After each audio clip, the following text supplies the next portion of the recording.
귀한 찬양 감사합니다. 주께 감사 찬양 드리시고 드릴 것 없는 우리 자신을 귀하게 여기시는 주님의 사랑 안에서 이번 가을에도 풍성한 열매 많이 거두시고 하나님께 감사를 많이 드리시길 바랍니다. 우리 옆에 계신 분들에게 인사하겠습니다. 제 곁에 앉아주셔서 감사합니다. 사랑합니다. 축복합니다. 오늘은 총회 주일입니다. 우리 교회는 대한예수교 장로회 통합교단에 속해 있습니다. 교단에 속했다는 것은 그 교단이 지향하는 신학과 목회적 방향을 함께 공유하고 살아내고 있다라는 것을 의미합니다. 오늘날의 이 시대가 미디어가 발달하고 또 개인의 선택이 중요하게 생각되다 보니 교단에 속했지만 교단과 상관없이 말씀을 듣고 또 여러 여타의 다른 매스컴을 통해서 여러분이 취사 선택해서 신앙적인 요소들을 받아들이는 경향이 큽니다. 그러나 항상 잊지 않아야 할 것은 우리 교회를 지켜내고 또 교회에 대한 도전 속에 또 이단 속에 또 세월의 여러 변화 속에 우리의 신앙을 지켜내기 위해서 함께 모여 교단을 이루고 있다. 이 교단의 목회적 방향과 신학을 우리가 공유하고 있다는 사실을 여러분 놓치지 않아야 할 것입니다. 특별히 9월에는 교단 총회가 있는데 여러분 교단이 하나님 앞에 바로 서고 또 온전한 영적인 능력으로 시대 가운데 빛과 소금이 될 수 있도록 교단을 위해서 기도해 주시기를 바랍니다. 그런 의미에서 오늘은 교회에 대해서 말씀을 나누고자 합니다. 우리 믿는 사람들에게 좋든 싫든 뗄래야 뗄 수 없는 말이 교회입니다. 대한민국 사람들이 이 나라가 좋건 싫건 심지어는 우리 청년들 가운데는 헬조선이라는 말까지도 쓰지만 좋건 싫건 대한민국이라는 이름표를 뗄 수 없듯이 우리 믿음의 사람들에게도 하나님의 백성 그리스도인이라면 평생 함께 가는 단어가 교회라는 단어일 것입니다. 교회는 우리의 신앙이 시작된 곳입니다. 그리고 우리를 하나님의 사람으로 양육해 준 곳이요, 주님을 위해서 일하는 통로요, 그렇게 일하면서 함께 동역자를 만나게 된 곳이요, 주님께서 특별히 우리에게 베푸신 은혜를 경험하고 그 은혜 속에서 하나님의 그 역사를 경험한 추억을 만들어준 장소요, 나의 인생의 마지막을 함께 울어주면서 나를 환송해줄 이 땅의 마지막 시간까지 함께 공유할 그런 사람들이 있는 곳이 바로 교회입니다. 그러나 때로는 나를 가장 아프게도 했습니다. 원치 않는 많은 일을 경험하기도 했습니다. 그래서 떠나고 싶기도 했지만 떠날 수 없는 곳이 교회인 분들도 있을 것입니다. 그만큼 교회는 인생과 신앙에 있어서 다른 곳에 없는 애증의 의미를 갖는 신앙인에게 중요한 의미를 차지하는 곳입니다. 그래서 때로는 둘도 없는 나의 사랑이요, 때로는 나를 가장 힘들게 하는 곳이요, 때로는 우리를 살게 하는 능력이 되는 곳이요, 동시에 우리를 고민하게 하는 곳이 교회인 것입니다.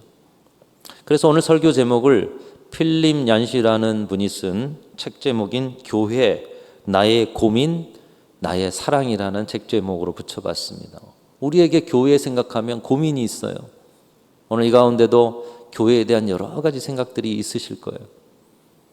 그래서 때로는 너무 교회만 생각해도 머리가 아프거나 힘들거나, 그런데 우리에게 또 교회 생각하면 은혜가 있어요, 감사가 있어요, 추억이 있어요, 또 주님께서 주시는 그 힘과 능력을 다시 받을 수 있는 소망이 있어요. 그래서 교회는 나의 고민이 되고 나의 사랑이다, 사랑이 된다라는 제목으로 말씀을 나눕니다. 여러분은 어떠십니까? 여러분에게 교회는 어떤 곳이며 특별히 우리 순천중앙교회는 여러분의 신앙에 있어서 어떤 의미와 가치를 가지고 있습니까? 우리가 많이 보급된 잘 아는 찬양 중에 이런 교회 되게 하소서라는 찬양이 있습니다. 우리 한번 가사를 읽어보면서 우리가 소망하는 교회가 되기를 함께 기도했으면 좋겠습니다. 같이 한번 읽겠습니다.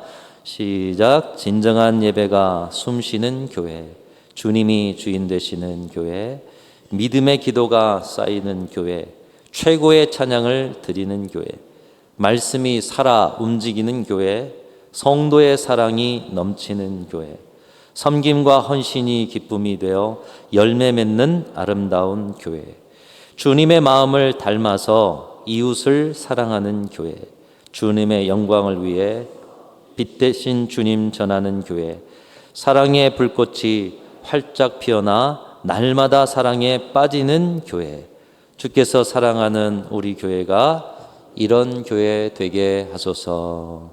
아멘. 할렐루야. 우리 순천중앙교회는 이런 교회요. 앞으로 또 더더욱이 아름다운 이 교회의 모습을 잘 지켜나가며 그런 교회가 되어야 될 줄로 믿습니다. 언제나 본질이 살아있는 교회, 언제나 생명력이 꿈틀대는 교회. 오늘 장로님의 기도 가운데도 똑같은 기도 제목 아니겠습니까?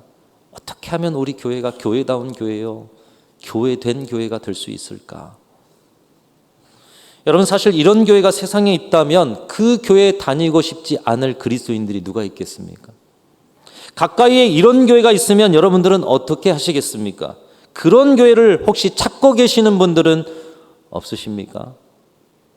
하나님께서는 우리가 가고 싶다고 생각하는 몇몇 교회를 원하시는 것이 아니라 복음의 씨앗이 뿌려진 곳이면 어디나 건강하고 아름다운 그리스도의 몸된 교회가 서기를 원하고 계십니다. 그래서 모두가 다 저 교회 교인이 되고 싶다, 저 교회 가고 싶다. 아니요, 하나님은 세워진 모든 교회가 다 그런 교회가 되기를 원하신다는 것입니다. 모든 교회가 가고 싶은 교회, 모든 교회가 생각만 해도 행복한 교회가 되기를 원하시고 그 일을 저와 여러분에게 맡겨주신 줄로 믿습니다.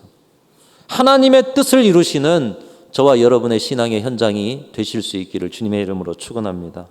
자, 그렇다면 교회다운 교회, 교회된 교회, 그리고 모두가 가고 싶은 교회는 어떤 교회인가? 오늘 본문에서 초대 예루살렘 교회의 모형을 통해 그런 교회를 보여주고 계십니다. 한 세 가지로 정리하면, 첫 번째로 가고 싶은 교회는 끊임없는 관심과 사랑, 환영과 환대가 있는 교회가 가고 싶은 교회입니다. 관심과 사랑과 환영과 환대가 있는 교회. 자, 우리 옆에 분에게 우리 관심을 한번 표현해 보겠습니다. 저는 당신에게 관심이 아주 많습니다. 이렇게 한번 인사해 보십시오. 그 말이 진실합니까, 여러분? 관심 많은 것 같습니까? 자, 오늘 말씀을 하셨어요. 오늘 말씀하셨는데 말만 하지 마시고 한 주 동안 문자라도 보내오나 전화라도 해오나 밥이라도 사주나 한번 잘 보시고 다음 주에 저한테 보고해 주시기 바랍니다. 관심이 많다고 했잖아요. 관심과 사랑, 환영과 환대. 여러분, 가고 싶은 교회의 첫 번째 요소입니다. 어느 여행자가 주일이 되어서 예배를 드리려고 하는데 도무지 어떤 교회를 가야 될지 몰라서 그 지역을 잘 알 것이다. 그래서 경찰관에게 교회 하나 소개시켜 주십시오. 그러자 경찰관이 먼 지역에 있는 교회를 소개시켜 줍니다. 아니, 가까운 교회가 있을 텐데 왜 이렇게 먼 지역의 교회를 소개시켜 줍니까? 저는 교회를 다니지 않는데 제가 보니까 예배 드리고 나오는 교인들의 얼굴 표정이 그 교회 교인들이 되게 밝더라고요. 잘 알지 못하지만 그 교회가 좋은 교회라고 제 마음에 생각되었기 때문에 그 교회를 소개시켜 드렸습니다. 여러분, 오늘 예배 드리고 나가실 때 여러분의 얼굴이 해같이 빛나시기를 축복합니다. 교회 올 때나 교회 나갈 때나 똑같고 삶의 문제에 짓눌려 있는 모습 그대로 또다시 여러분이 세상으로 나아간다면 어떻게 우리가 예배 속에 하나님의 영광의 임재를 체험하고 은혜를 받았다 할 수 있겠습니까? 전도라는 것은 바로 거기서부터 시작되는 것이 아닌가. 뭔가 전도의 방법을 배우고 또 여러 가지 전도의 그 행사를 계획하고, 그건 둘째고요. 그런 움직임을 반드시 가져야 되지만 가장 먼저는 여러분이 은혜 받는 것, 거기에서 전도가 시작된다는 것이죠. 여러분, 주일날 교회에 오시면 어디에서부터 은혜를 받으십니까? 우리가 주일에 교회 오면서 예배 시작하고 설교 때 은혜 받으십니까? 아니죠. 한 주 동안 학수고대하면서 모든 일을 제쳐두고 이제 주일이 되어서 교회로 나옵니다. 피곤한 몸 이끌고 교회로 나올 때 가장 먼저 만나시는 분은 이 주차장 안내 봉사하시는 분들 아니겠어요? 해맑은 웃음으로 맞아주시는 주차 봉사위원들. 내가 주차 봉사위원들에게 초코파이 하나도 안 드렸는데 나를 해맑게, 어디 백화점 고객을 맞이하는 것처럼 해맑은 웃음 속에 우리의 마음의 은혜가 시작이 됩니다. 교회 입구에 들어섭니다. 누가 있습니까? 우리 안내하시는 분들이 있습니다. 버선발로, 명절에 버선발로 쫓아나온, 먼 곳까지 쫓아나온 우리네 부모님들처럼, 또 마음을 다하여 우리를 사랑하고 마음을 나눈 친구들처럼 반가워하면서 맞아주는 그 자리에부터 예배가 시작이 되는 것입니다. 또 이런 봉사자들을 보면서 감사합니다. 제가 그 봉사의 자리 안내위원회 서야 되는데 제 대신 그 일을 해주셔서 얼마나 감사한지요. 그 마음을 가지고 함께 반가워하고 웃음으로 인사하는데 바로 그 자리부터 은혜가 시작되는 것이죠. 자리에 앉았습니다. 경건한 마음으로 묵상하며 기도하고 오늘 예배 순서가 어찌 되는가 미리 성경 말씀을 펼치고 찬송가를 찾는 진지한 관심에서부터 은혜가 있어지고 예배가 시작되는 거예요. 우리 순천중앙교회를 보니까 서로 한 주 동안 떨어졌다가 만나니까 너무 반가우신가 봐요. 그래서 예배가 시작될 때까지 잡담을 많이 하시더라고요. 여러분, 예배 끝나고 달려나가시지 마시고, 집에 금두꺼비가 없을 줄 압니다. 달려나가지 마시고 찬양대의 마지막 찬양 소리 딱 들으시고 은혜 가운데 기도로 마무리하시고 그때서부터 옆에 분하고 교제하세요. 예배 시작할 때는 오셔가지고 성경 말씀을 찾고 찬송가를 찾고 오늘 말씀을 통해 나에게 어떤 은혜를 주실까, 그 관심에부터 은혜가 시작되고 예배가 시작되는 것입니다. 주위를 둘러보면 오늘 강단이 참 이쁘구나, 누가 저렇게 섬겼을까, 저번 주에 내 옆에 앉은 집사님 근데 오늘은 좀 안 보이네, 어디 간 것일까, 저기 새로 보이는 얼굴이 있구나, 예배 후에 꼭 인사를 해야지, 둘러보면서 성도들을 살피는 데서부터 은혜가 시작되고 예배가 시작되는 줄로 믿습니다. 이런 세심한 관심과 사랑이 있고 서로 간에 환영과 환대가 있는 곳에서부터 예배가 시작되는 것이고, 그런 마음 속에 본 예배의 열린 마음으로 하나님의 영광을 우리는 체험할 수 있게 될 줄로 믿습니다. 우리가 이렇게 한다면 하나님께서 왜 은혜를 주시지 않고, 우리가 이렇게 서로를 환대하고 환영하고 관심 가지면 왜 가고 싶은 교회가 되지 않겠습니까? 어느 교회 예배를 드리는데 모자를 눌러 쓴 한 남성분이 예배를 드립니다. 그런데 모자를 쓰고 저 뒤쪽에 어디 앉아 계시면 다행이겠는데 버젓이 앞쪽에 딱 모자를 쓰고 앉아요. 오늘날에는 그 모자 쓰는 것도 뭐라 할 수 없고요. 또 개인의 사정도 있으실 거예요. 근데 이제 옛날에 이 모자 쓰고 앞에 계신 분 많은 사람들이 이야기하지 않겠어요? 그래서 들어오면서부터 안내하신 분들이 좀 벗어주세요. 안 벗으시는 거예요. 옆에 있는 성도님들이 좀 벗어주시면 제가 예배 드리는데 좀 도움이 되게, 안 벗으시는 거예요. 목사님이 들어와서 예배를 인도하는데 다 그분이 눈에 띄는 거죠. 그래서 예배가 끝나자마자 아니나 다를까 목사님이 이제 이분이 나올 때를 기다리면서 이제 나오시니까 악수를 반갑게 하시면서 교회에서 계속 뵀으면 좋겠습니다. 새 가족인 줄 알았는데 또 그분이 모자를 썼으니까요. 그러면서 예배 시간에는 모자를 벗는 것이 교회에 예배드리는 그 예법에 맞는 것 같습니다. 어떻게 보면 참 목사님도 용기를 내신 거죠. 그러자 이분이 목사님을 바라보면서 말합니다. 이렇게 저에게 시간을 내주셔서 말을 건네주셔서 감사합니다. 사실 저는 3년 전부터 예배를 정기적으로 다니고 있었습니다.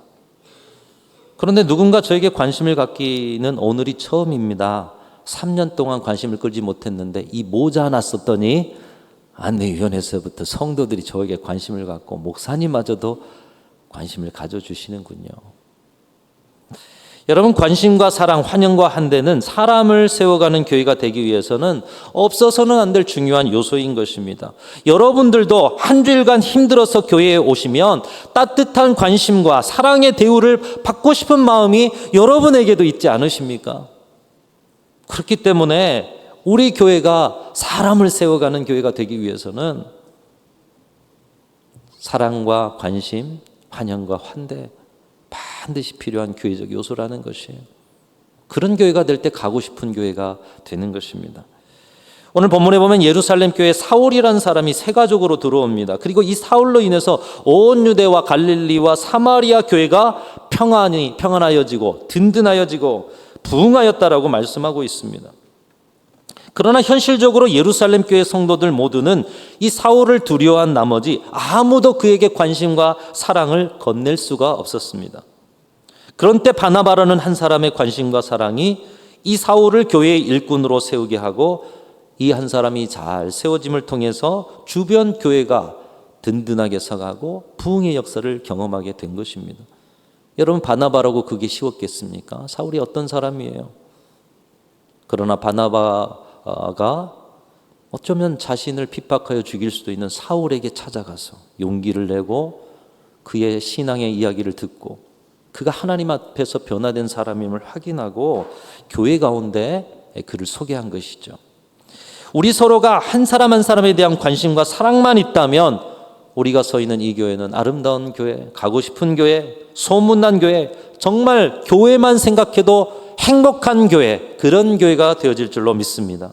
여러분, 관심 가져주고 챙겨주고 사랑해 주는데 좋아하지 않을 사람이 누가 있어요? 그러다 보니 이단마저도 이 방법으로 품어내는데 교회는 어떠냐는 거예요. 내가 지금 여기 서 있는 이유는 누군가 나에게 사랑과 관심의 그 헌신의 자리를 주었기 때문에 내가 여기 있는 것처럼 나도 누군가를 사랑하고 품어낼 때 그 교회는 사랑으로 하나 되어서 아름다운 교회가 되어질 줄로 믿습니다. 이 바나바의 편견을 넘는 사랑과 관심, 그것이 사울을 세우게 되고요. 사울이 주님 앞에서 온전히 서니 그를 통해서 일어난 하나님의 역사를 통해 예루살렘의 교회와 그리고 온 유대와 갈릴리와 더불어서 사마리아 교회까지도 평안하여지고 든든하여지고 부흥하게 되었다.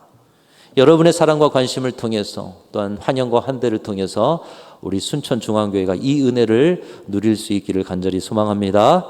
자, 첫 번째로 가고 싶은 교회는 그렇게 사랑과 관심, 환영과 환대. 두 번째로 가고 싶은 교회는 용서와 화해, 이해와 용납이 있는 교회가 가고 싶은 교회입니다. 용서와 화해와 이해와 용납이 있는, 뭔가 이렇게 서로에게 좀 한 발짝 물러서 주면서 품어주는 그런 자리. 여러분, 믿지 않는 사람들이 교회에 나오게 되는 계기가 무엇일까요? 오늘날 이 사회는 너무 개인화되었어요. 너무 수단화되었어요.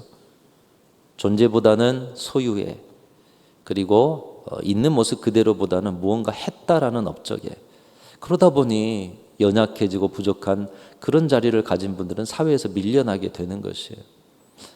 나를 이해해 줄 사람이 점점 줄어들고 있어요. 사회에서 고립되고 있어요. 그래서 이 사회 속에서 이해받지 못한 것, 어딘가 나를 이해해 줄 곳이 없나, 나를 품어줄 곳이 없나, 위로해 줄 곳이 없나. 교회에 가면 그런 위로와 이해를 받을 수 있겠지. 여러분, 믿지 않은 사람들이 그런 마음으로 교회에 처음 발을 내딛지 않겠습니까? 이것은 믿지 않은 사람뿐만 아니라 여러분 모두도 최소한 교회라면 이런 것이 있어야 된다라고 여기고 계시지 않습니까? 그런데 교회에 용서가 없습니다. 화해가 없습니다. 이해가 없습니다. 용납이 없습니다. 화목이 없습니다. 그런 교회를 뭐라 그래요? 저 교회가 교회인가? 그런 교회에서 예수님을 알아가고 예수님의 사랑을 느낄 수가 있겠습니까? 이만재라는 분이 쓴 책 가운데 교회 가기 싫은 77가지 이유라는 책이 있습니다. 좀 오래된 책인데 이 책에 보면 교회 안 다니는 사람이든 다니는 사람이든 교회 가기 싫은 이유가 많이 나와 있어요. 교회 가보니 교회도 세상처럼 지방색이 있고, 교회도 학력을 내세우고, 교회도 신분 따라 대우하고, 교회도 경쟁심이 많고, 교회도 자기 이름 내려 하고, 교회도 시기와 질투가 많더라는 것입니다. 이것을 종합해보면 이렇습니다. 교회와 세상이 다르지 않다라는 것입니다. 교인들과 세상 사람들이 매 한 가지라는 것입니다. 그래서 하나님을 믿고 싶고 예수님은 참 좋은데 교회는 가기 싫다라는 거예요. 여러분, 어찌된 일일까요? 교회는 그리스도의 몸인데요. 사람들이 교회 가기 싫은 것은 하나님 때문이 아니라는 거예요. 사람 때문에.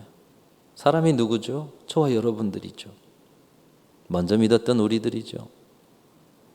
사람과의 관계가 깨지고 미워하고 싸우는 순간부터 교회는 능력을 잃는 것입니다. 그런 교회로 나오라고 해도 여러분, 그런 교회 가고 싶겠습니까? 전도가 되겠습니까? 예수님의 십자가는 하나님과 인간, 인간과 인간을 화해시키는 용서의 십자가입니다. 그래서 예수님 말씀하셨어요.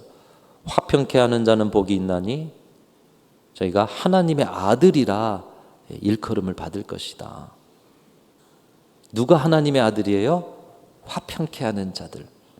오늘의 시대가 지도자로부터 우리가 살아가는 삶의 자리까지 화평을 이야기하지 않습니다. 옳고 그름을 이야기하면서 화평을 이야기하지 않습니다. 잘 깨트리는 사람이 능력 있는 사람처럼 보입니다.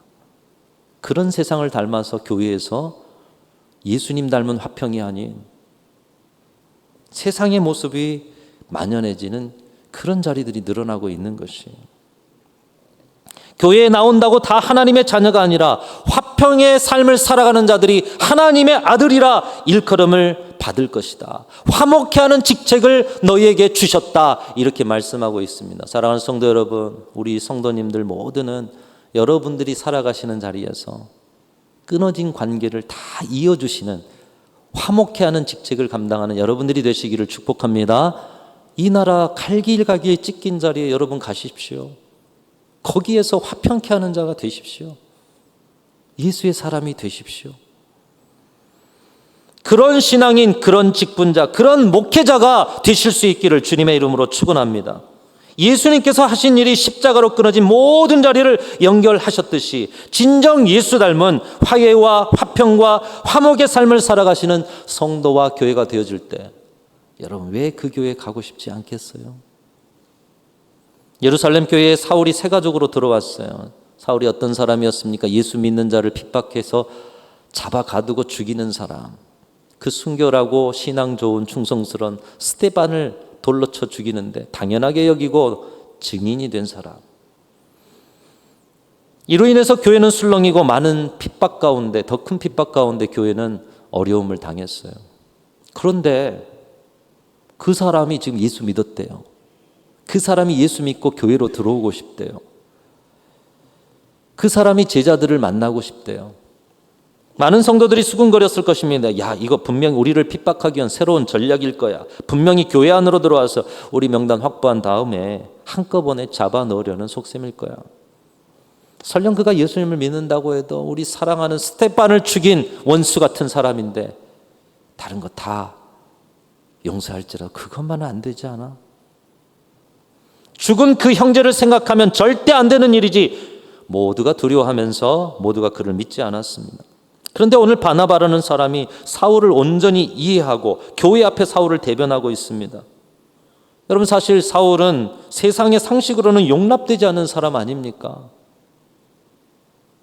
그런데 바나바가 그를 대변할 때에 교회는 원수 같은 사울을 용납하고 받아들이는 것을 볼 수가 있습니다. 놀라운 일입니다. 바나바 한 사람이 사울을 대변했는데 교회 전체가 그의 말을 받아들여요. 요즘처럼 똑똑한 교회였다면 교회 전체가 술렁거렸을 것입니다. 아니 우리와 한솥밥 먹었던 형제를 죽인 저 사울을 대변하다니 바나바 제정신입니까? 그러나 초대 예루살렘 교회는 바나바 한 사람의 대변을 통해서 이 원수를 모든 성도들이 가족으로 받아들이는 교회. 무엇을 이야기하죠? 초대교회는 그만큼 한 사람 한 사람 서로에 대한 신뢰의 바탕하에, 사랑의 바탕하에 세워진 교회라는 것이에요. 성도 서로가 무엇을 이야기해도 믿어지지가 않는 교회, 어찌 가고 싶은 교회가 되겠어요? 여러 사람이 증인이 되고 대변을 하지 않아도 바나바 한 사람이 사울을 대변해도 그것이 상식을 넘어선 일이어도 그것을 믿어주고 받아주고 사랑해 줄 수 있는 성숙한 공동체. 초대 예루살렘 교회. 사랑과 용납보다 더 성숙한 것은 없다라는 것이에요. 여러분 율법이 어떤 기준을 가지고 평가하지만 율법의 핵심은 무엇입니까? 하나님 사랑, 이웃 사랑 아닙니까? 결국 사랑하기 위해서 율법도 있는 것이에요. 방언과 예언과 어떤 은사보다 더 큰 은사가 사랑의 은사인 것입니다. 그 교회에 가면 내가 어떤 죄를 저질렀어도 나를 이해해주고 나를 용납해주고 나를 기도해주는 그 한 사람이 있어. 여러분, 그 교회 왜 안 가겠어요? 우리 서로가 이런 사람이 되어줄 때 교회는 평안해지고 든든해지고 부흥하는 하나님의 역사를 이루게 될 줄로 믿습니다. 세 번째 가고 싶은 교회는 완벽함이 아닌 성숙함을 추구하는 교회가 가고 싶은 교회다 말씀하고 있습니다. 미국의 얼파머라는 목사님이 교회 사역을 한 시골 교회 고등학교 오케스트라 팀에 비유했습니다. 어떤 선생님이 시골 고등학교 오케스트라를 만들었어요. 그래서 베토벤 교향곡 9번을 연주를 이렇게 딱 시키면서 이제 드디어 날짜를 잡고 훈련하고 연주해서 행사 날짜가 됐어요. 이 시골이다 보니까 이런 연주를 별로 들어본 적이 없어요. 많은 분들이 관심을 가지고 그 행사에 참여했습니다. 네, 여러분, 연주를 들었는데 결과가 어떻겠어요? 시골 고등학교 연주팀인데 베토벤 9번 교향곡을 연주한다는 거예요. 연주는 형편없었습니다. 그래서 사람들이 저마다 한마디씩 합니다. 왜 저런 어린 학생들에게 이런 어려운 곡을 골라서, 왜 이런 행사를 하려면 차라리 공부나 시키지. 아니, 베토벤이 들으면 이거 뭐라고 하겠어? 그러자 선생님이 말합니다. 우리는 학생들에게 완벽함을 바라지 않았습니다. 저 유명한 베를린 필하모니도 베토벤이 의도한 완벽에 이를 수는 없을 것입니다. 학생들이 이 연주를 준비하면서 이론으로만 배웠던 베토벤, 그 고통과 고난의 세월을 음악으로 승화한 베토벤의 그 심정을 이해한 것으로만이라도 만족입니다. 또 이 지역 청중들에게는 베토벤의 위대한 9번 교향곡을 평생 한 번도 접해보지 않은 그들이 이제 한번 접해봤다라는 그런 일이 있지 않습니까? 비록 완벽과는 거리가 멀지만 그분들에게 베토벤의 연주를 들을 수 있는 길은 이 학생들의 연주뿐이었습니다. 여러분, 이것은 교회에 대한 여러 가지 시사점을 줍니다. 교회가 하나님께서 원하시는 완벽한 교회가 되면 얼마나 좋겠습니까? 그러나 이 시대 속에 완벽한 교회는 없습니다. 이걸 조금 더 확장하자면 완벽한 교단도 없습니다. 비록 여전히 불완전하고 어설프고 지으신 하나님의 의도와 완벽에 이르지 못한다 할지라도 이 세상 가운데 그런데 예수님의 이야기를 들려줄 수 있는 것, 그리고 믿음의 사람들을 품어낼 수 있는 곳, 상처받은 영혼들을 품어낼 수 있는 곳은 교회밖에 없다. 그 교회가 되라 예수님의 명령받아 서 있는 것입니다. 오늘날 교회에 필요한 것은 완벽을 향한 지적이 아니라 기도하면서 주는 칭찬과 격려와 감사라는 것이에요. 그 칭찬과 격려와 감사가 풍성한 자리, 그게 넘치도록 풍성할 때, 그때서야 우리는 뭔가 바로 세워볼 기준과 이야기를 해볼 수가 있다는 것이. 예루살렘 교회가 사울을 받아들일 때 여러 가지 생각을 했을 것입니다. 그중 하나의 함정은 완벽함이었습니다. 완벽한 교회가 되어야 된다는 환상, 오늘날의 교회와 목회자와 성도들에게 있습니다. 내가 생각하는 완벽한 교회가 아니야. 저 교회는 참 가고 싶다. 내가 생각하는 완벽함이 있어. 여러분, 그러나 예루살렘 교회도 이 완벽함의 함정이 있었지만 그들은 거기에 빠지지 않았습니다. 사울의 일하는 악의 티 같은 사람이 있으므로 우리 교회가 하나님 앞에 완전하지 못하는 교회가 되지 않을까? 우리끼리 잘해왔는데 사울이 들어옴을 통해서 이 교회는 이제 무너지지 않을까? 지금도 완벽한데 앞으로 또다시 올 핍박과 고난을 대비하기 위해서 더 준비해야 되는데 저 사람이 들어옴으로 인해서 우리 교회가 더 핍박받지 않을까? 그들이 이런 생각이었다면 그들은 교회다운 교회로 설 수 없었을 것입니다. 사랑하는 성도 여러분, 이 세상에 완벽한 교회가 있겠습니까? 완벽은 하나님의 영역입니다. 잠언 16장 2절 말씀에 사람의 행위가 자기 보기에는 모두 깨끗하여도 여호와는 심령을 감찰하시느니라고 말씀하고 있어요. 우리 스스로는 우리 교회가 완벽한 것 같고요. 내가 보기에는 저 교회가 또 완벽한 것 같고요. 완벽은 하나님의 영역. 그 하나님이 말씀하신 것을 따라 열심으로 달릴 뿐인 것이죠. 자기는 완벽한 것 같지만 세상을 완전하게 지으신 하나님께서 보시기에는 얼마나 어설프겠습니까? 우리의 모습이 50보 100보인 거예요. 예루살렘 교회 성도들이 이것을 알았다라는 거예요. 자신들도 죄인이고 자신들도 하나님의 용서가 없다면 지금도 여전히 버려져야 될 사람들인데, 그 불완전한 사람들인데 하나님의 은혜로 하나님의 자녀가 되었고 함께 모여 교회가 되었다. 그리고 지금도 성령이 역사하지 않으면 주님의 일을 감당할 수 없는 보잘것없는 자들인데 성령의 역사를 통해 교회를 이루었다. 그들의 몸으로 삶으로 체험하면서 자신들의 연약함을 알고 있었던 것이에요. 사울을 받아들이는 것은 인간적 계산으로는 무언가 오게티가 생겨나는 것 같았지만 그들은 이 인간적인 완벽함을 내려놓는 신앙의 용기가 있었습니다. 그리고 사울을 그들의 품으로 안아냅니다. 결국 사울은 예루살렘 교회의 사랑과 성숙함으로 초대교회의 진주 같은 인물이 되어지는 것을 볼 수가 있습니다. 여러분, 완벽하지 않아도 품어내면, 과정은 아프고 힘들지만 그 품어내는 성숙함을 통해 진주가 생겨나는 것이에요. 여러분들도 부모님들이시고 또 우리의 부모님들도 생각해 보면 우리나 부모님들이나 완벽합니까? 그런데 여러분들이 진주처럼 이 시대 속에 존재하고 있지 않습니까? 완벽하지 않아도 품어내면 그 속에 진주가 생겨난다는 거예요. 바로 그 진주가 여러분이요. 또 이 시대 속에 여러분을 통해 또 다른 진주가 세워지기를 원하십니다. 말씀을 정리합니다. 주님은 초대 예루살렘 교회 부흥을 통해서 우리에게 말씀합니다. 가고 싶은 교회를 찾아 나서지 말고 누구나 오고 싶은 교회를 세워가라. 주님의 말씀인 줄로 믿습니다. 오늘 이 말씀 따라서 우리 순천중앙교회가 이런 교회 되기를 원합니다. 혹시나 여러분의 마음속에 나에게 있어서 교회는 고민과 상처의 현장이다, 이런 생각이 있다면 오늘 말씀을 통해서 이제는 나에게 있어서 교회는 나의 생명이요 나의 사랑이다, 이 고백을 드릴 수 있는 우리 순천중앙교회 모든 성도들이 다 되시고 아름다운 교회 이루어 우리 하나님을 기쁘시게 해드리는, 언제까지나 주님께 쓰임받는 그런 귀한 교회가 되실 수 있기를 주님의 이름으로 축원합니다. 하나님 아버지 감사합니다. 주님 손에 붙들린 바 되어 오늘도 교회다운 교회, 진정한 교회된 교회, 모두가 함께 오고 싶은 본이 되는 교회만 되게 하여 주옵소서. 순천중앙교회 온 성도들에게 함께 하셔서 우리의 시작의 자리를 기억하며 사랑과 환대, 관심과 또 서로를 향한 배려, 모든 일들 속에서 우리 하나님의 뜻을 바라보며 함께 교회를 세워가는 우리 믿음의 식구들이 되게 하여 주옵소서. 함께 해주시고 나옵고 예수님의 이름으로 기도하옵나이다. 예.